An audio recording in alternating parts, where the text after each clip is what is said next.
नमो लोये सौहरिहन्ताणम् नमो लोये सौहृदानम् नमो लोये सौवाहिर्याम् नमो लोये सौजायाम् नमो लोये सौत्रिकावती सावनम् ओंकारमिन्दु संयुक्त नित्यम् जयन्ति योगिनः कामदम् मोक्षदम् चैव ओंकाराय नमो नमः मङ्गलम् भगवान् वीरो मङ्गलम् गौतमो मङ्गलम् कुन्कुण्डारि भुजेन्द्रमोसु मङ्गलम् नमः सुमरिसाराय स्वानुभूत्या तथास्ति स्वभावाय भवाय सर्वः विभाव निरुद्ध निराकार।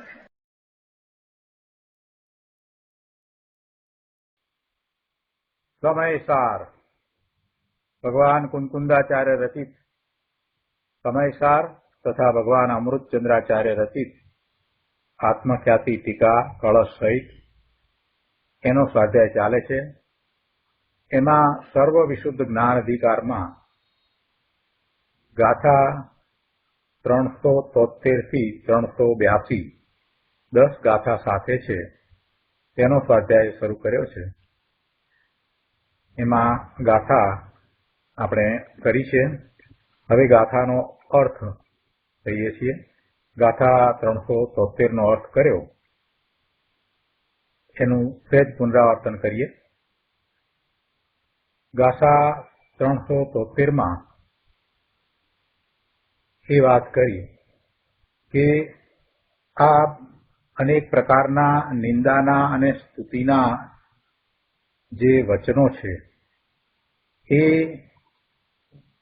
ઉદ્ગલના પરિણામ છે, ભાષા વર્ગણાના પરિણામ છે અને એ ઉદ્ગલના પરિણામ છે એ પૂતગલ એ રૂપે પરિણમી રહ્યું છે તો એને સાંભળીને અજ્ઞાની જીવ એમ માને છે કે એ મને કહ્યું અને એમ માનીને એ રોષ તથા તોષ કરે છે। એટલે નિંદાના વચનને સાંભળીને એ રોષ કરે છે અને સ્તુતિના વચનને સાંભળીને એ ખુશી થાય છે। પણ એ વચન છે એ તો પૂતગલોનું પરિણમન છે। એ પૂતગલોના પરિણમનને સાંભળીને પોતે રોષ કે તોષ કરવો એ વાત અજ્ઞાનીને હોય, જ્ઞાનીને હોય નહીં। હવે આજે આગળ ગાથા 374 નો અર્થ કહીએ। ગાથા 374 ના અર્થમાં અહીંયા કહે છે કે પૂતગલ દ્રવ્ય શબ્દપણે પરિણમ્યું છે। પૂતગલ દ્રવ્યમ શબ્દત્વ પરિણતમ। તેનો ગુણ જો તારાથી અન્ય છે, તસ્ય ગુણ યદિ અન્ય તો હે અજ્ઞાની જીવ તને કાંઈ પણ કહ્યું નથી। તસ્માત ત્વમ ન કિંચિત અપી ભણિત। તું અજ્ઞાની થયો થકો રોષ શા માટે કરે છે? અબુદ્ધ કિમ દૃશ્ય અસી। ઉદ્ગળ દ્રવ્ય શબ્દપણે પરિણમ્યું છે, તેનો ગુણ જો તારાથી જુદો છે, અન્ય છે, તો હે અજ્ઞાની જીવ તને કાંઈ પણ કહ્યું નથી। એ એનું પરિણમન છે। શબ્દનું પરિણમન એટલે એ પૂતગળનું પરિણમન છે।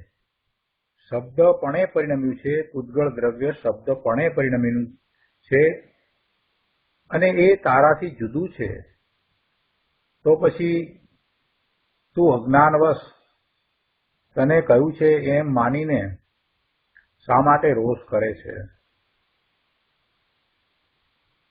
પૂતગળના પરિણમનો ને પૂતગળના પરિણમન તરીકે જાણતા એમાં કોઈ પ્રકારનું રંજન થતું નથી। દ્વેષ ભાવે કે ખુશીના ભાવે એમાં રંજિત થવાતું નથી। પણ પૂતગળના પરિણમનને પોતારૂપ માનતા અથવા તેમાં ઇષ્ટ કે અનિષ્ટ બુદ્ધિ કરતા રાગ કે દ્વેષના પરિણમન થાય છે. આ શબ્દ રૂપે પરિણમી રહ્યું છે એ શું છે? એ પૂતગળનું પરિણમન છે. વાણીમાં સ્તુતિ હોય કે નિંદા હોય, પણ એ વાણી, એ વચન, એ પૂતગળનું પરિણમન છે. એનાથી તું શા માટે વિચલિત થાય છે? આચાર્ય ભગવાનનું એમ કહેવું છે કે પૂતગળ દ્રવ્ય શબ્દપણે પરિણમ્યું છે, તેનો ગુણ જો તારાથી અન્ય છે, તો એ અજ્ઞાની જીવ, તને કાંઈ પણ કહ્યું નથી. તું અજ્ઞાની થયો તપો રોષ શા માટે કરે છે? આગળની ગાથામાં કહે છે કે અશુભ અથવા શુભ શબ્દ તને એમ નથી કહેતો કે તું મને સાંભળ. અશુભ વા શુભ શબ્દ ત્વા ન ભણતી મામ શૃણુ ઇતિ. અને આત્મા પણ પોતાના સ્થાનથી છૂટીને શ્રોતેન્દ્રિયના વિષયમાં આવેલા શબ્દને ગ્રહવા એટલે જાણવા જતો નથી. સ એવ ચ શ્રોત્ર વિષયમ આગતમ શબ્દમ વિનિર્ગ્રહીતું ન ઇતિ. અશુભ અથવા શુભ શબ્દ તને એમ નથી કહેતો કે તું મને સાંભળ. શબ્દ તો જડ છે, એ તો ભાષા વર્ગણાના ઉદ્ગળ પરમાણુઓનું પરિણમન છે. એ તને એમ કહેતું નથી કે તું મને સાંભળ. અને આત્મા પણ પોતાના સ્થાનથી ચલિત થઈને છૂટીને આ શ્રોતેન્દ્રિયના વિષયમાં આવેલા શબ્દને ગ્રહવા જાણવા જતો નથી. સાંભળવું એટલે શ્રોતેન્દ્રિયનો વિષય થયો. આ જે વાણી સંભળાય છે ને, એ સાંભળવાનું થાય છે એટલે શ્રોતેન્દ્રિયનો વિષય. તો એ શ્રોતેન્દ્રિયના વિષયમાં શું છે? તો એ વાણી છે, શબ્દો છે.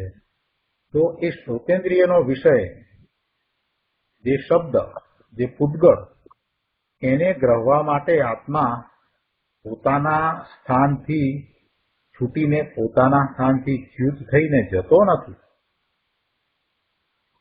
આત્મા પોતે પોતાના સ્થાનમાં જ રહે છે.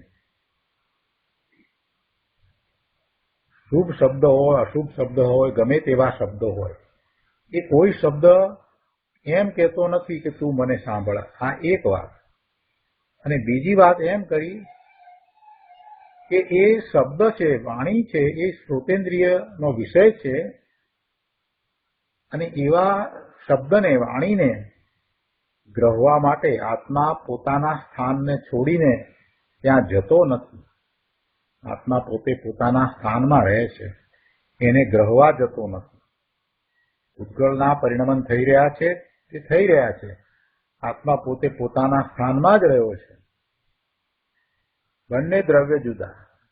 ભગવાન આત્મા ચેતન અને પેલું ઉદ્ગળ અચેતન જળ. અચેતન જળ ઉદ્ગળ પરમાણુઓ, એનું પરિણમન ચાલી રહ્યું છે. અને ભગવાન આત્મા પોતે પોતાના સ્વભાવ ભાવે પરિણમી રહ્યો છે. તો એવો ભગવાન આત્મા એ આ શ્રોતેન્દ્રિયના વિષયમાં, એટલે કે શબ્દને ગ્રહવામાં, એ પોતાના સ્થાનને છોડીને ત્યાં જતો નથી. એ ખરેખર એ શબ્દને ગ્રહતો જ નથી, કેમ કે એ તો ઉદ્ગળ પરમાણુ છે, એને એ ગ્રહતો જ નથી. એટલે પોતાના સ્થાનથી એ ચલિત પણ થતો નથી અને એને ગ્રહતો પણ નથી. અને એ જ પ્રકારે બધી જ ઇન્દ્રિયોની અહીંયા વાત કરી છે. બીજી બધી ઇન્દ્રિયોના વિષય જે પૂતગળ પરમાણુના પરિણમનો છે, એને ગ્રહવા માટે આત્મા પોતાના સ્થાનથી ચલિત થઈને ત્યાં જતો નથી અને એને ગ્રહતો પણ નથી. એ જ રીતે આગળની ગાથામાં કહે છે કે અશુભ અથવા શુભ રૂપ તને એમ નથી કહેતું કે તું મને જો. અશુભમ વા શુભમ રૂપ વા ન ભણતી મામ પશ્ય ઇતિ.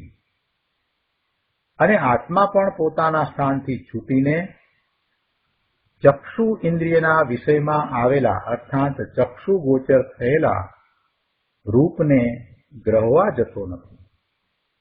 સએવ ચ ચક્ષુર વિષયમ આગતમ રૂપમ વિનિર્ગ્રહીતું ન ઇતિ. પહેલા શ્રોતેન્દ્રિયની વાત કરી, હવે ચક્ષુઇન્દ્રિયની વાત કરે છે. કહે છે કે અશુભ અથવા શુભ રૂપ ગમે તેવું અથવા ન ગમે તેવું, એમાં ખરેખર તો રૂપ રૂપ જ છે. ગમવું અથવા ન ગમવું કેવું અથવા તો અશુભ કેવું અથવા શુભ કેવું એ તો કલ્પના માત્ર છે, વિકલ્પ છે. જેવું છે તેવું રૂપ રૂપ જ છે. એમાં સારાપણું અને નરસાપણું, આ રૂપ સારું અને આ રૂપ ખરાબ, એ તો અજ્ઞાનીની કલ્પના છે. એ રૂપ શું છે? એ પૂતગળનું પરિણમન છે, પૂતગળના ગુણ છે, તો એનું એ રીતે પરિણમન છે. એટલે અશુભ અથવા શુભ રૂપ તને એમ નથી કહેતું કે તું મને જો. અને આત્મા પણ પોતાના સ્થાનથી છૂટીને ચક્ષુ ઇન્દ્રિયના વિષયમાં આવેલા અર્થાત ચક્ષુ ગોચર થયેલા એટલે ચક્ષુ દ્વારા જે જણાય છે તે રૂપને ગ્રહવા જતો નથી. એ જ રીતે આગળની ગાથામાં ગંધ સંબંધી વાત કરે છે કે અશુભ અથવા શુભ ગંધ તને એમ નથી કહેતી કે તું મને સૂંઘ. અશુભ વા શુભ ગંધ વા ન ભણતી મામ જીગ્ર ઇતિ. અને આત્મા પણ ઘ્રાણેન્દ્રિયના વિષયમાં આવેલી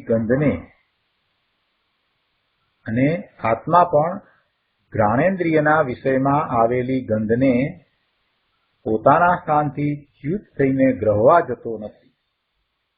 સ એવ ચ ઘ્રાણ વિષયમ આગતમ ગંધમ વિનિર્ગ્રહીતું ન ઇતિ. અશુભ અથવા શુભ ગંધ, ગમે તેવી ગંધ અથવા ન ગમે તેવી ગંધ, સુગંધ અથવા દુર્ગંધ, એ તને એમ નથી કહેતી કે તું મને સૂંઘ. અને આત્મા પણ ઘ્રાણેન્દ્રિયના વિષયમાં આવેલી ગંધને પોતાના સ્થાનથી ચ્યુત થઈને ગ્રહવા જતો નથી. આગળની ગાથામાં સ્વાદની વાત કરે છે કે અશુભ અથવા શુભ રસ તને એમ નથી કહેતો કે તું મને ચાખ. અશુભ વા શુભ રસ વા ન ભણતી મામ રસય ઇતિ. અને આત્મા પણ રસના ઇન્દ્રિયના વિષયમાં આવેલા રસને પોતાના સ્થાનથી છૂટીને ગ્રહવા જતો નથી.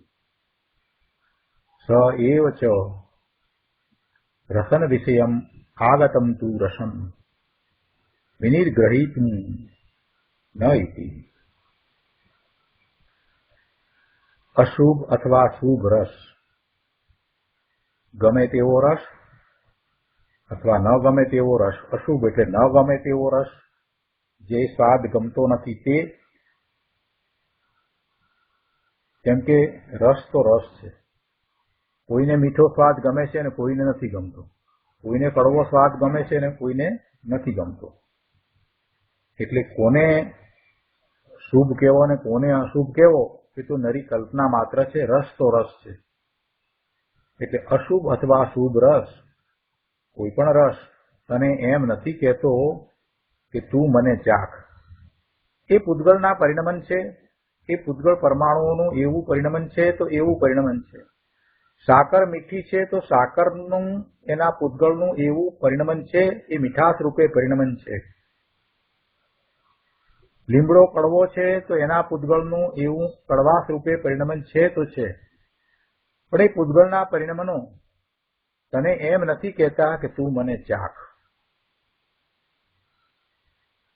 અને આત્મા પણ એ રસ ઇન્દ્રિયના વિષયમાં આવેલા રસને પોતાના સ્થાનથી છૂટીને ગ્રહવા જતો નથી. આત્મા પોતે જ્ઞાન સ્વભાવી છે તો પોતાના સ્વભાવે જ રહે છે. બંને દ્રવ્ય જુદા છે, તે છતાં અજ્ઞાની જીવ એ રસમાં રંજિત થાય છે અને રાગી દ્વેષી થાય છે. એ અજ્ઞાની જીવ ગંધમાં રંજિત થાય છે અને રાગી દ્વેષી થાય છે. એ અજ્ઞાની જીવ સ્વાદમાં કે ચક્ષુ ઇન્દ્રિયના વિષયમાં કે ઇન્દ્રિયના કોઈ પણ વિષયમાં એ પોતે રંજિત થાય છે અને પછી રાગી દ્વેષી થાય છે. એ બધા ઉદ્ગળ પરમાણુના પરિણમન છે. એ તો જાણતાય નથી કે જીવ એમાં રંજિત થાય છે. એ એનું પરિણમન કરે છે કેમ કે એનામાં એવા ગુણ છે એટલે એવું પરિણમન સહજ છે ને થાય છે તો થાય છે. અને જીવ પોતે પોતાના સ્વભાવ ભાવે જ્ઞાન કરે છે તો કરે છે. આવું છે ત્યાં પછી રાગી દ્વેષી થવાનો પ્રશ્ન ત્યાં ઉપસ્થિત થયો. આગળની ગાથામાં સ્પર્શની વાત કરે છે કે અશુભ અથવા શુભ સ્પર્શ તને એમ નથી કહેતો કે તું મને સ્પર્શ. અને આત્મા પણ પોતાના સ્થાનથી છૂટીને કાયાના એટલે સ્પર્શેન્દ્રિયના વિષયમાં આવેલા સ્પર્શને ગ્રહવા જતો નથી. અશુભ વાશુભ સ્પર્શ સ્વા ન ભણતી મામ સ્પૃશ ઇતિ સ એવ ચ કાય વિષયમ આગતમ સ્પર્શમ વિનિર્ગ્રહિતું ન ઇતિ. સ્પર્શ છે, એ ગમે છે એવો છે કે નથી ગમતો એવો છે, પણ એ ગમવું ન ગમવું એ તો વિકલ્પ છે. કોઈને એક પ્રકારનો સ્પર્શ ગમે છે, કોઈને બીજા પ્રકારનો સ્પર્શ ગમે છે, પણ એ સ્પર્શ એ પૂતગળના પરિણામ છે. એ કાંઈ જીવને કહેતા નથી કે તું મને સ્પર્શ, તું મને સ્પર્શીને રંજિત થા, એમ કંઈ કહેતા નથી. અને આત્મા પણ પોતે જ્ઞાન સ્વભાવી છે, પોતાના સ્થાનમાં રહ્યો જ્ઞાન કરે છે. ત્યાંથી એ પોતાના સ્થાનથી ચ્યુત થઈને એ કાયાના એટલે સ્પર્શેન્દ્રિયના વિષયમાં આવેલા સ્પર્શને ગ્રહવા જતો નથી. આગળની ગાથામાં કહે છે કે અશુભ અથવા શુભ ગુણ તને એમ નથી કહેતો કે તું મને જાણ. અશુભ વા શુભ ગુણ સ્વા ન ભણતી મામ ઉદશ્ય ઇતિ. અને આત્મા પણ પોતાના સ્થાનથી છૂટીને બુદ્ધિના વિષયમાં આવેલા ગુણને ગ્રહવા જતો નથી. સ એવ ચ બુદ્ધિ વિષયમ આગતમ તુ ગુણમ વિનિર્ગ્રહિતું ન ઇતિ. અશુભ અથવા શુભ ગુણ તને એમ નથી કહેતો કે તું મને જાણ. અને આત્મા પણ પોતાના સ્થાનથી છૂટીને બુદ્ધિના વિષયમાં આવેલા ગુણને ગ્રહવા જતો નથી. આગળની ગાથામાં કહે છે અશુભ અથવા શુભ દ્રવ્ય તને એમ નથી કહેતું કે તું મને જાણ. દ્રવ્યની વાત કરી છે. અશુભમ વા શુભમ દ્રવ્ય સ્વા ન ભણતી મામ બુદ્ધસ્ય ઇતિ. અને આત્મા પણ પોતાના સ્થાનથી છૂટીને બુદ્ધિના વિષયમાં આવેલા દ્રવ્યને ગ્રહવા જતો નથી. સ એવ ચ બુદ્ધિ વિષયમ આગતમ દ્રવ્યમ વિનિર્ગ્રહિતું ન ઇતિ. અશુભ અથવા શુભ દ્રવ્ય અને એમ નથી કહેતું કે તું મને જાણ. ગુણને જાણવાની વાત અને દ્રવ્યને જાણવાની વાત બંને બુદ્ધિના વિષય છે. બંનેમાં શું કહ્યું કે એ બુદ્ધિના વિષય છે. બુદ્ધિનો વિષય છે એ આત્માનો વિષય નથી. આત્માનો વિષય તો શું છે? પોતાનો જ્ઞાન સ્વભાવ છે. પોતાનું શુદ્ધ સ્વરૂપ છે અને એમ એ પરિણમે છે. આત્મા કાંઈ બુદ્ધિ રૂપે પરિણમતો નથી, વિકલ્પ રૂપે, મન રૂપે એમ પરિણમતો નથી. આત્મા તો પોતે પોતાના સ્વભાવ ભાવે પરિણમે છે. એનું શુદ્ધ નિર્મળ પરિણમન છે, એનો જ્ઞાન સ્વભાવ છે. આ મન દ્વારા સંઘની પંચેન્દ્રિયને જે જાણપણું થાય છે, વિકલ્પ થાય છે, આ બધું હોય તો આત્મા કહેવાય એમ નથી. એ કઈ આત્માનું કાર્ય નથી. આત્માનું અસ્તિત્વ તો સંઘની પંચેન્દ્રિય નથી ત્યારે પણ છે. સંઘની પંચેન્દ્રિયપણું એ તો શરીરનું છે. નિગોદથી માંડી અને અસંઘની પંચેન્દ્રિય સુધીના જીવો એ બધા ભગવાન આત્મા જ છે અને એમનું અસ્તિત્વ ટકી રહ્યું છે. અને એવું ને એવું એમનું અસ્તિત્વ છે, એવું ને એવું શુદ્ધ દ્રવ્ય છે. સિદ્ધ ભગવાન પણ કાંઈ સંઘની નથી. એમને પણ કાંઈ મન, વાણી, કાયા કાંઈ નથી. એટલે એમને પણ મન નથી.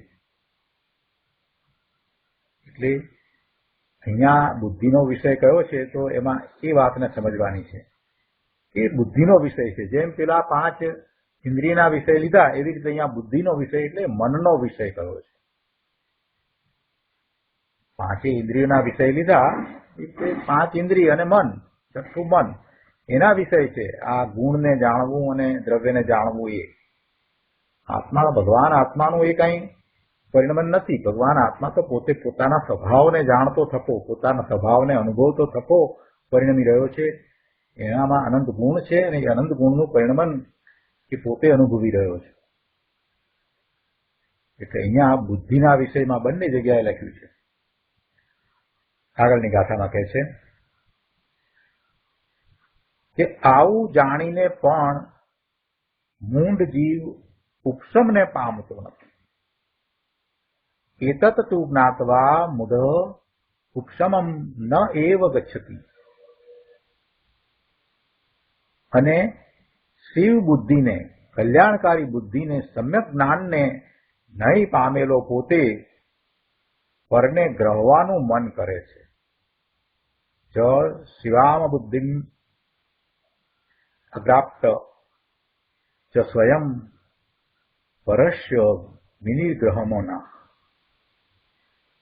આ બધી વાત કરી, ઇન્દ્રિયોની વાત કરી, કાયાની વાત કરી, આ અને એ બધાને પૂતગલને, પૂતગલના પરિણમનને પોતાથી જુદા છે એમ જાણીને પણ મૂંઢ જીવ ઉપશમને પામતો નથી. અને શિવ બુદ્ધિને એટલે કલ્યાણકારી બુદ્ધિને, અહીંયા બુદ્ધિનો અર્થ જ્ઞાન કરવાનો છે. અહીંયા બુદ્ધિનો અર્થ છે તે જ્ઞાન છે. અને શિવ બુદ્ધિને એટલે કલ્યાણકારી બુદ્ધિને એટલે કલ્યાણકારી જ્ઞાનને, સમ્યક જ્ઞાનને નહીં પામેલો પોતે પરને ગ્રહવાનું મન કરે છે. તો આ રીતે આ 10 ગાથાઓનો અર્થ આપણે કર્યો. હવે અમૃતચંદ્રાચાર્ય ભગવાન ટીકામાં કહે છે કે પ્રથમ દ્રષ્ટાંત કહે છે, દ્રષ્ટાંત દ્વારા સમજાવે છે. આ જગતમાં બાહ્ય પદાર્થ ઘટપટ આદિ, બાહ્ય પદાર્થ ઘટપટ આદિ, ઘડો વગેરે, જેમ દેવદત્ત નામનો પુરુષ યજ્ઞદત્ત નામના પુરુષને હાથ પકડીને કોઈ કાર્યમાં જોડે તેમ દીવાને સ્વપ્રકાશમાં અર્થાત બાહ્ય પદાર્થને પ્રકાશવાના કાર્યમાં જોડતો નથી. કે તું મને પ્રકાશ. શું વાત કરી? દ્રષ્ટાંતમાં એ પાછું દ્રષ્ટાંત લીધું છે. દ્રષ્ટાંત પહેલું દીવાનું લીધું અને દીવો ઘટપટ, આ ઘડો અને આ કપડું વગેરે જે કંઈ છે તે બધાને પ્રકાશે છે. એ દ્રષ્ટાંતને સમજાવ્યું છે કે આ જગતમાં બાહ્ય પદાર્થ બધા જ લઈ લેવા, ઘટપટ આદિ એટલે બધા આદિ શબ્દ મૂક્યો છે ને, ઘટપટ આદિ પદાર્થ, એ ઘટપટ આદિ પદાર્થને એ દીવો પ્રકાશે છે. તો કહે છે કે આ જગતમાં બાહ્ય પદાર્થ ઘટપટ આદિ જે પદાર્થ છે એ પદાર્થ એ દીવાને સ્વપ્રકાશના અર્થાત બાહ્ય પદાર્થને પ્રકાશવાના કાર્યમાં જોડતો નથી. આ ઘટપટ આદિ છે એ દીવાને એમ નથી કહેતા કે તું અમને પ્રકાશ. આ ઘડો એમ નથી કહેતો દીવાને કે તું મને પ્રકાશ. ઉદાહરણ શું આપવું છે કે ઘડો છે એ દીવાને એમ નથી કહેતો કે તું મને પ્રકાશ. એમ ઘડો કહેતો નથી, છતાં દીવાનો પ્રકાશ ઘડા ઉપર પડે છે અને ઘડો પ્રકાશિત થાય છે. પણ એમાં ઘડો દીવાને કહે છે કે તું મને પ્રકાશ? નથી કહેતો. અને દીવો પણ ત્યાં જતો નથી. પણ અહીંયા જે દેવદત્તનું ઉદાહરણ આપ્યું છે એ ઘડાને અને દીવાને સમજાવવા માટે આપ્યું છે. કે જેમ દેવદત્ત નામનો પુરુષ યજ્ઞદત્ત નામના પુરુષને હાથ પકડીને કોઈ કાર્યમાં જોડે તેમ એક દેવદત્ત નામનો પુરુષ છે એ બીજા યજ્ઞદત્ત નામના પુરુષને હાથ પકડીને ખેંચી જઈ અને બીજા કામમાં જોડી દે, એવી રીતે આ ઘડો દીવાને ઘડા આદિને પ્રકાશવાના કાર્યમાં જોડતો નથી.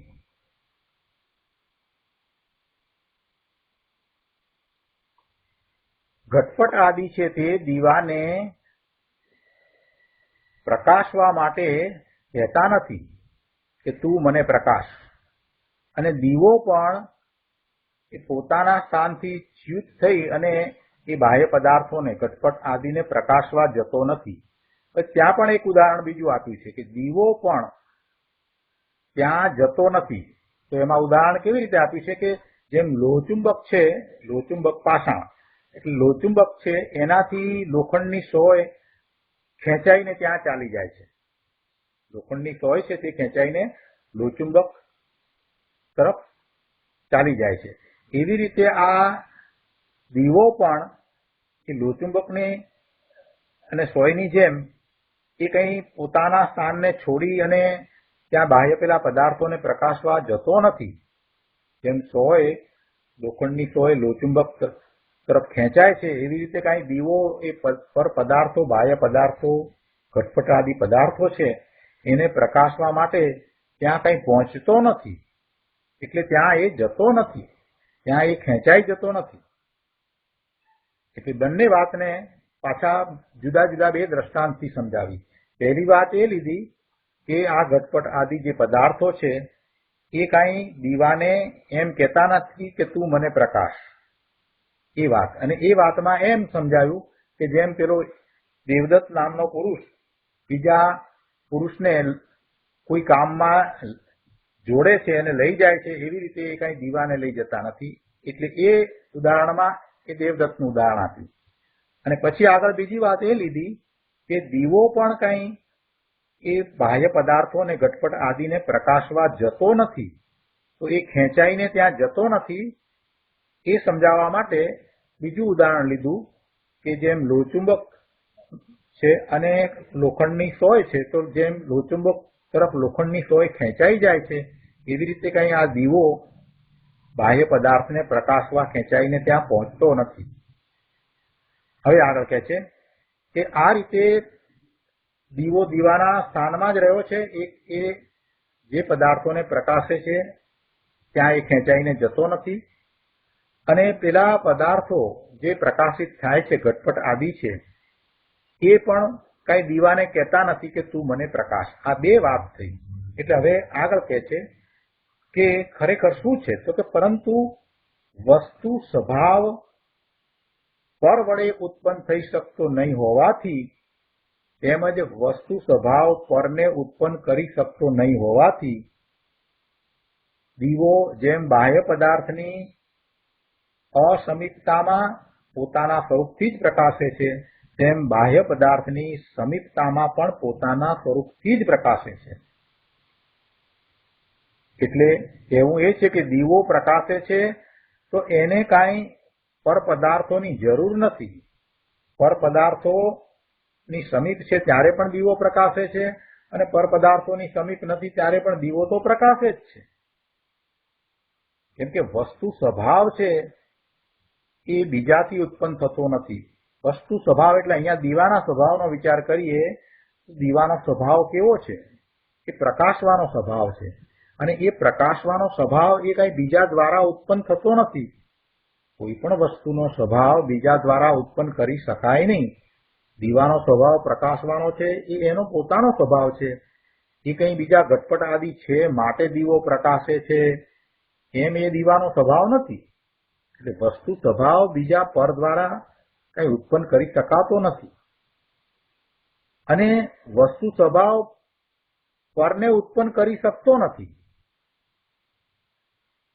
એટલે ઘટપટનો વિચાર કરીએ તો ઘટપટ છે એ દીવાને કઈ ઉત્પન્ન કરી શકતું નથી, કે દીવો છે એ ઘટપટને ઉત્પન્ન કરી શકતો નથી. એટલે વસ્તુનો સ્વભાવ તો પોતાના ગુણને કારણે હોય છે, એ કોઈ પરને કારણે હોતો નથી. વસ્તુ સ્વભાવ પર દ્વારા ઉત્પન્ન થતો નથી અને વસ્તુ સ્વભાવ પરને ઉત્પન્ન પણ કરી શકતો નથી. એટલે દીવો જ્યારે પ્રકાશે છે તો એને એમ નથી કે પેલા ઘટપટ છે માટે પ્રકાશે છે, એમ પણ નથી. ઘટપટ સમીપમાં પડ્યા છે માટે પ્રકાશે છે, એમ પણ નથી. અને ઘટપટ સમીપમાં નથી તો પણ એ તો પ્રકાશે જ છે. એટલે ઘટપટ હોય કે ન હોય, ઘટપટની સમીપ હોય કે ઘટપટની સમીપ ન હોય, પણ દીવો તો પોતે પોતાના સ્વભાવથી પ્રકાશે છે, પોતાના સ્વરૂપથી જ પ્રકાશે છે. આ દ્રષ્ટાંત આપ્યું. હવે એના ઉપરથી કહે છે કે તેમ બાહ્ય પદાર્થની સમીપતામાં પણ પોતાના સ્વરૂપથી જ તે પ્રકાશે છે અને બાહ્ય પદાર્થની અસમીપતામાં પણ પોતાના પ્રકાશથી જ પ્રકાશે છે. એ દ્રષ્ટાંત આપ્યું. અને એના પરથી પછી હવે આપણને સિદ્ધાંત સમજાવશે. તો હવે અહીંયા એક છેલ્લી વાત પણ સાથે લઈ લઈએ કે પોતાના સ્વરૂપથી જ પ્રકાશતા એવા દીવાને વસ્તુ સ્વભાવથી જ વિચિત્ર પરિણતિને પામતો એવો મનોહર કે અમનોહર ઘટપટ આદિ બાહ્ય પદાર્થ જરાય વિક્રિયા ઉત્પન્ન કરતો નથી. દીવાની વાત કરી અને હવે એક વધારે વાત બીજી એ પણ કરે છે કે એ ઘટપટ આદિ છે એ મનોહર છે કે અમનોહર છે, એ સારા છે કે નરસા છે, દેખાવમાં રૂપાળા છે કે નથી રૂપાળા, એ ગમે તેવા હોય, પણ એ ઘટપટ આદિ એ બાહ્ય પદાર્થો દીવાના પ્રકાશરૂપ સ્વભાવમાં કાંઈ ફેરફાર કરતા નથી. પોતાના સ્વરૂપથી જ પ્રકાશતા એવા દીવાને વસ્તુ સ્વભાવથી જ વિચિત્ર પરિણતિને પામતો એવો, એટલે વિચિત્રતા કોની કહી છે? ઘટપટની કહી છે. અને એ વિચિત્રતા દ્વારા એ મનોહર છે અથવા તો અમનોહર છે. તો એવું એક ઘડાનું, ઘડો કાળો હોય કે ધોળો હોય, લાલ હોય કે લીલો હોય, જે કાંઈ છે તે એ જે એના સ્વભાવ પ્રમાણે જે ઘડો છે તે કાંઈ પેલા દીવાના પ્રકાશને બદલી નાખે છે એમ નથી. એટલે કહે છે કે એ દીવાની અંદર કોઈ વિક્રિયા ઉત્પન્ન કરતો નથી. પોતાના સ્વરૂપથી જ પ્રકાશતા એવા દીવાને એ બાહ્ય પદાર્થ જરાય વિક્રિયા ઉત્પન્ન કરતો નથી. આ દ્રષ્ટાંત સમજાયું. અને એના ઉપરથી હવે દાર્શાંત એટલે સિદ્ધાંત સમજાવે છે. અમૃતચંદ્રાચાર્ય ભગવાન કહે છે કે એવી રીતે હવે દાર્શાંત છે કે બાહ્ય પદાર્થો શબ્દ, રૂપ, ગંધ, રસ, સ્પર્શ તથા ગુણ અને દ્રવ્ય, પૂતગલની વાત લઈએ તો બધું એક સાથે સમજાઈ જાય. એક પૂતગલનો વિચાર કરીએ તો પૂતગલની અંદર આ બધા ગુણ છે ને એવું એનું પરિણમન છે. તો એ બાહ્ય પદાર્થો જેમ દેવદત્ત યજ્ઞદત્તને હાથ પકડીને કોઈ કાર્યમાં જોડે તેમ આત્માને સ્વજ્ઞાનમાં જોડતા નથી કે તું મને સાંભળ, તું મને જો, તું મને સૂંઘ, તું મને ચાખ, તું મને સ્પર્શ, તું મને જાણ. એવું કાંઈ બાહ્ય પદાર્થો કરતા નથી. એક વ્યક્તિ બીજી વ્યક્તિને હાથ પકડીને ખેંચી જઈ અને બીજા કામમાં જોડે છે એવું અહીંયા થતું નથી એમ કહેવું છે. એટલે આ પૂતગળ પરમાણુઓ પોતાનું પરિણમન કરે છે. એમાં શબ્દ, રૂપ, ગંધ, રસ, સ્પર્શ, ગુણ, દ્રવ્ય આ બધું છે. તો એ કાંઈ જીવને એમ કહેતા નથી કે તું મને સાંભળ, તું મને જો, તું મને સૂંઘ, તું મને ચાખ, તું મને સ્પર્શ, તું મને જાણ, આવું કાંઈ એ કહેતા નથી. અને આત્મા પણ પોતાના સ્થાનને છોડીને ત્યાં ખેંચાઈ જતો નથી. જેમ પેલી લોખંડની સોય છે તે લોચુંબક તરફ ખેંચાઈ જાય છે, એવી રીતે આત્મા પણ પોતાના સ્થાનથી ચ્યુત થઈને એ બાહ્ય પદાર્થોને જાણવા, ચાખવા, સાંભળવા, સૂંઘવા કાંઈ જતો નથી. પરંતુ વસ્તુ સ્વભાવ એ પોતાના કારણે જ છે અને પર વડે ઉત્પન્ન કરી શકાતો નથી. તેમજ વસ્તુ સ્વભાવ પરને ઉત્પન્ન કરી શકતો નથી.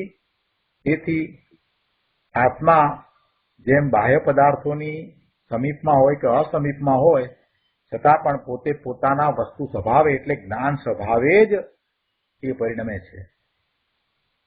અહીંયા કહે છે કે વસ્તુ સ્વભાવ પર વડે ઉત્પન્ન કરી શકાતો નહીં હોવાથી તેમજ વસ્તુ સ્વભાવ પરને ઉત્પન્ન કરી શકતો નહીં હોવાથી આત્મા જેમ બાહ્ય પદાર્થોની અસમીપતામાં અને પોતાના સ્વરૂપથી જ જાણે છે અને તેમ બાહ્ય પદાર્થોની સમીપતામાં પણ પોતાના સ્વરૂપથી જ જાણે છે. એ બાહ્ય પદાર્થોની સમીપ છે તો એમને જાણે છે એમ પણ નહીં, અને બાહ્ય પદાર્થોની સમીપ નથી તો નથી જાણતો એમ પણ નથી. એ બંને વખતે બાહ્ય પદાર્થોની સમીપતામાં અને અસમીપતામાં એ તો પોતે પોતાના સ્વભાવથી પોતાના સ્વરૂપથી જાણે છે. એમ પોતાના સ્વરૂપથી જ જાણતા એવા તેને એટલે આત્માને વસ્તુ સ્વભાવથી જ વિચિત્ર પરિણતિને પામતા એવા મનોહર કે અમનોહર શબ્દ આદિ એટલે જે પૂતગળ છે એ બધા બાહ્ય પદાર્થો જરાય વિક્રિયા ઉત્પન્ન કરતા નથી. આત્માના જાણક સ્વભાવને આ શબ્દ, રૂપ, ગંધ, રસ, સ્પર્શ, ગુણ, દ્રવ્ય એ પૂતગળના પરિણમનો કોઈ રીતે વિક્રિયા ઉત્પન્ન કરતા નથી. ભગવાન આત્માનો સ્વભાવ એ કોઈ પરને કારણે નથી. એ જાણવું છે તો એ જાણવાનો સ્વભાવ એના પોતાના કારણે છે. એમાં એ જળ પદાર્થો છે માટે એને જાણે છે એમ પણ નથી. અને એ જળ પદાર્થો એ જુદા જુદા પ્રકારે પરિણમન કરે છે તો એ પ્રમાણે એ જાણવાના સ્વભાવની અંદર કાંઈ વિક્રિયા ઉત્પન્ન કરે છે એમ નથી. બંને પરિણમન સ્વતંત્ર રીતે થાય છે. જળનું પરિણમન જળમાં થાય છે, જીવનું પરિણમન જીવમાં થાય છે, અને જીવનું પરિણમન એ જ્ઞાન સ્વભાવે થાય છે તો જ્ઞાન સ્વભાવ એ કંઈ જળને કારણે નથી. અને એ જળની વિવિધતા, એની વિચિત્રતા એ એના જ્ઞાન સ્વભાવને કોઈ રીતે વિક્રિયા ઉત્પન્ન કરતા નથી. એટલે આત્માનો સ્વભાવ જ્ઞાન સ્વભાવ છે તો એ જ્ઞાન સ્વભાવ પોતાના કારણે છે. એમાં એને પરની અપેક્ષા નથી. પર છે માટે એને જાણે છે, પર જુદા પ્રકારે છે માટે એને એમ જાણે છે એમ નથી. પર જેવું છે તેવું જાણે છે તો એમાં પરની સ્થિતિ એમ છે માટે એને એમ જાણે છે એમ નહીં. એ જ્ઞાનનો સ્વતંત્ર સ્વભાવ છે. સામે પદાર્થ કાળો છે માટે જ્ઞાન એને કાળું છે એમ જાણે છે એમ નથી. કે સામે પદાર્થ સફેદ છે માટે જ્ઞાન એને સફેદ છે એમ જાણે છે એમ નથી. થોડીક સૂક્ષ્મ વાત છે, ફરીથી સાંભળો. સામે રહેલો પદાર્થ કાળો છે માટે જ્ઞાન એને કાળો છે એમ જાણે છે કે સામે રહેલો પદાર્થ સફેદ છે માટે જ્ઞાન એને સફેદ છે એવી રીતે જાણે છે એમ નથી. જ્ઞાન સ્વતંત્રપણે પરિણમે છે અને એ વખતે સામે નિમિત્ત તરીકે જો કાળો પદાર્થ છે તો એને કાળા તરીકે જાણે છે, સફેદ છે તો સફેદ તરીકે જાણે છે, પણ એ નિમિત્ત છે, એ નિમિત્ત છે. એ નિમિત્તને કારણે એને એવું જ્ઞાન થાય છે એમ નથી. કહેવાનો આશય એ છે, અહીંયા કહ્યું ને વિક્રિયા પદાર્થ મનોહર છે કે અમનોહર છે, શબ્દ રૂપે જે કંઈ છે તે એ કંઈ આત્માને એના જ્ઞાનમાં કંઈ કરે છે એમ નથી. જ્ઞાન સ્વતંત્ર રીતે એ વખતે એમ જ થવાનું હતું. જ્ઞાન સ્વતંત્ર રીતે એ સફેદ પદાર્થનું જ્ઞાન થવાનું હતું તો સફેદ પદાર્થનું જ થાય, અને એ વખતે ત્યાં સામે સફેદ પદાર્થ છે તો એમ કહેવાય કે એ ઉચિત નિમિત્ત છે. જ્ઞાનની પર્યાય સામે રહેલ પદાર્થ કાળો છે એમ જ્યારે થવાની હતી તો એ રીતે સ્વતંત્રપણે થાય જ્યારે સામે એ કાળો પદાર્થ છે તો એને એમ કહેવાય કે એ ઉચિત નિમિત્ત છે. પણ એથી આગળ વધીને અહીંયા તો એમ કહી દીધું કે સામે પદાર્થ હોય કે ન હોય, જ્ઞાન જ્ઞાનના કારણે પરિણમે છે. તીર્થંકર ભગવાન, કેવળી ભગવાન જે પર્યાયો થઈ નથી એને પણ જાણે છે. સર્વજ્ઞ છે ને, કેવળ જ્ઞાનમાં સર્વજ્ઞને બધું જણાય છે. જે પર્યાયો અત્યારે નથી, ભૂતકાળની પર્યાયો અત્યારે નથી, એને પણ જેમ છે તેમ જાણે છે. વર્તમાન પર્યાયને પણ જેમ છે તેમ જાણે છે. અને ભવિષ્યની પર્યાયો જે થઈ નથી એને પણ કેવળ જ્ઞાન જેમ છે તેમ જાણે છે. એટલે જ્ઞાનને કોઈની અપેક્ષા નથી. અને જ્ઞાન એ કોઈ નિમિત્ત દ્વારા એ ફેરફારને અનુભવે છે એમ પણ નથી. જ્ઞાન જ્ઞાનના પોતાના કારણે છે. એની અંદર કાંઈ વિક્રિયા પેલા નિમિત્તો કરે છે એમ નથી. બહુ સૂક્ષ્મ વાત છે, પણ બહુ મહત્વની વાત છે. આવો જ્ઞાન સ્વભાવી ભગવાન આત્મા પોતે પોતાના કારણે જ્યારે જાણે છે અને સામે એવા જ પદાર્થો છે તો એમ કહેવાય કે એ નિમિત્ત છે. સામે એવા પદાર્થો છે તો એમ કહેવાય કે એ નિમિત્ત છે. પણ જ્ઞાનને કોઈની અપેક્ષા નથી. જ્ઞાન સ્વતંત્રપણે જાણે છે. એવો જ્ઞાનનો સ્વતંત્ર સ્વભાવ છે.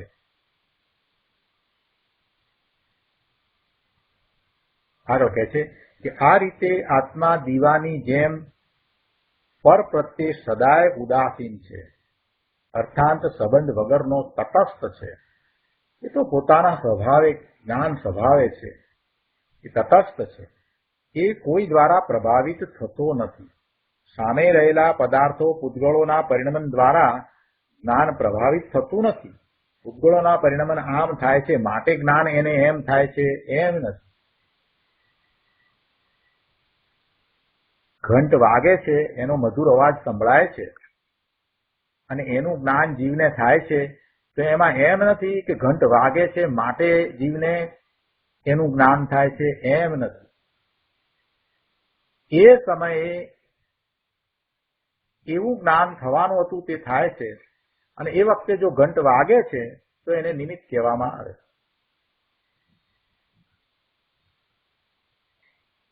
જીભ દ્વારા એને મીઠાશનો સ્વાદ આવે છે અને જીવને જ્ઞાન થાય છે તો એમ નથી કે એ મીઠો પદાર્થ જીભના સંયોગમાં આવ્યો છે માટે એને એવું જ્ઞાન થાય છે એમ નથી. એ સમયે જ્ઞાનની પર્યાય એમ જ થવાની હતી માટે એમ થાય છે. પેલા પદાર્થ અને જીભ દ્વારા એ જ્ઞાન થવું આ બધું નિમિત્ત છે. એટલે આત્મા જ્ઞાન કરે છે એમાં પર પદાર્થો ખરેખર કાંઈ કરતા નથી. એવો નિમિત્ત નૈમિત્તિક સંબંધ છે. એવો નિમિત્ત નૈમિત્તિક સંબંધ છે.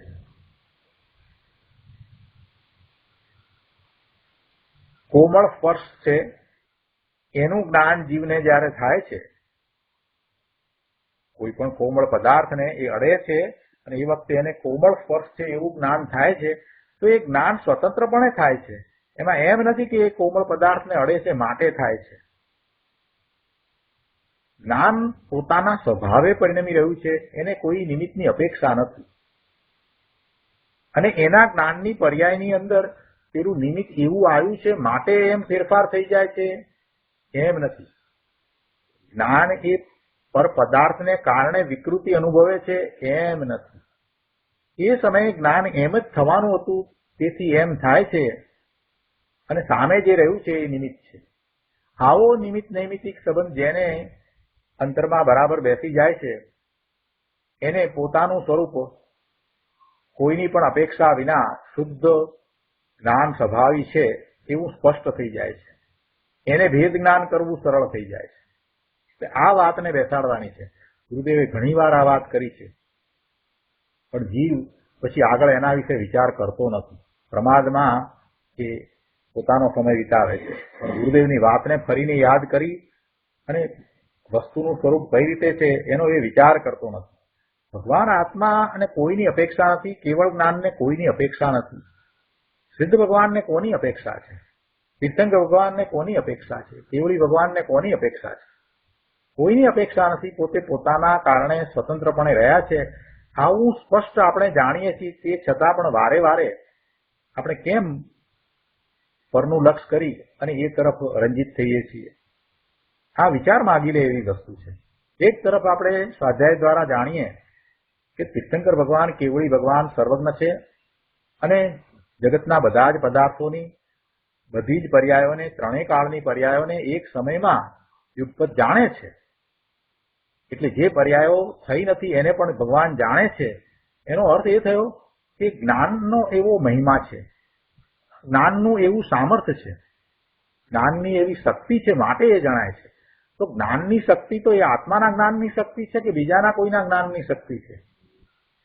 તીર્થંકર ભગવાન કે કેવળી ભગવાન થયા એ પણ ભગવાન આત્મા છે કે બીજું કાંઈ છે? અને આ પણ ભગવાન આત્મા છે કે બીજું કાંઈ છે? એમણે જે પ્રગટ કર્યું છે એવું આપણે પણ પ્રગટ કરી શકીએ એવો આપણો આત્મા સક્ષમ છે. તો પછી મારા આત્મામાં પણ જે કંઈ જ્ઞાનની ક્રિયા થાય છે એ સ્વતંત્રપણે જ થાય છે. એમાં બીજાની અપેક્ષા નથી. આમ બેસાડવું જોઈએ. દરેક સમયે જે કંઈ ક્રિયા થઈ રહી છે એ ક્રિયાઓ પોતાથી જુદી છે અને એ ક્રિયાને કારણે પોતાને જ્ઞાન થાય છે એમ બિલકુલ નથી. એ વારંવાર વિચારવાથી ભેદ જ્ઞાન થશે અને પોતાનું શુદ્ધ સ્વરૂપ જ્ઞાન સ્વરૂપ છે એની દ્રઢતા થશે. આ બધી ગાથાઓનું તાત્પર્ય એ જ છે કે આ રીતે આત્મા દીવાની જેમ પર પ્રત્યે સદાય ઉદાસીન છે, અર્થાંત સંબંધ વગરનો છે, તટસ્થ છે. આત્મા તટસ્થ છે એવી વસ્તુ સ્થિતિ છે. તો પણ જે રાગ દ્વેષ થાય છે તે અજ્ઞાન છે, બીજું કાંઈ નથી. ભાવાર્થમાં પંડિતજી સમજાવે છે કે શબ્દ આદિક જડ ઉદ્ગલ દ્રવ્યના ગુણો છે. શબ્દ આદિક એ જળ પૂતગળ દ્રવ્યના ગુણો છે. શબ્દ અને સ્પર્શ, રસ, ગંધ આ બધું એ પૂતગળ દ્રવ્યના ગુણો છે. તેઓ આત્માને કાંઈ કહેતા નથી કે તું અમને ગ્રહણ કર અર્થાત તું અમને જાણ. અને આત્મા પણ પોતાના સ્થાનથી ચ્યુત થઈને તેમને ગ્રહવા એટલે જાણવા તેમના પ્રત્યે જતો નથી. જેમ શબ્દ આદિક સમીપ ન હોય ત્યારે પણ આત્મા પોતાના સ્વરૂપથી જ જાણે છે, તેમ શબ્દ આદિક સમીપ હોય ત્યારે પણ આત્મા પોતાના સ્વરૂપથી જ જાણે છે. આમ પોતાના સ્વરૂપથી જ જાણતા એવા આત્માને પોતપોતાના સ્વભાવથી જ પરિણમતા આ શબ્દ આદિક કિંચિત માત્ર પણ વિકાર કરતા નથી. જેમ પોતાના સ્વરૂપથી જ પ્રકાશતા એવા દીવાને ઘટપટ આદિ પદાર્થો વિકાર કરતા નથી, તેવી રીતે આવો વસ્તુ સ્વભાવ છે. તો પણ જીવ શબ્દને સાંભળીને, રૂપને દેખીને, ગંધને સૂંઘીને, રસને આસ્વાદીને, સ્પર્શને સ્પર્શી, ગુણ દ્રવ્યને જાણી તેમને સારા નરસા માની રાગ દ્વેષ કરે છે તે અજ્ઞાન જ છે, બીજું કાંઈ નથી. બહુ સરસ રીતે ખૂબ સ્પષ્ટ કરી દીધું. જ્ઞાન સ્વભાવ છે, આત્માનું પરિણમન છે. અને પૂતગળ સ્વભાવ છે તો એના રસ, ગંધ, રૂપ આદિ રૂપે એના પરિણમન થાય છે. અને એ જળ આ ચેતન ભગવાન આત્માને કાંઈ કહેતું નથી કે તું અમને જાણ. છતાંય આ જીવ એનું લક્ષ કરી અને રાગ દ્વેષ કરે છે એ એનું અજ્ઞાન છે, બીજું કાંઈ નથી. તો આજનો સ્વાધ્યાય આપણે અહીંયા સુધી રાખીએ છીએ. હવે આવતી વખતે આ ગાથાઓ ઉપર પૂજ્ય ગુરુદેવ કાનજી સ્વામી આપેલ પ્રવચનના અંશો આપણે લઈશું. હવે સુખધામ બોલીએ. સુખધામ અનંત સુસંત ચરી દીનદાત રહે તદ જ્ઞાનમયી પ્રકાંતિ અનંત સુધામય છે પ્રણમો પદતે વદતે જયતે પ્રણમો પદતે વદતે જયતે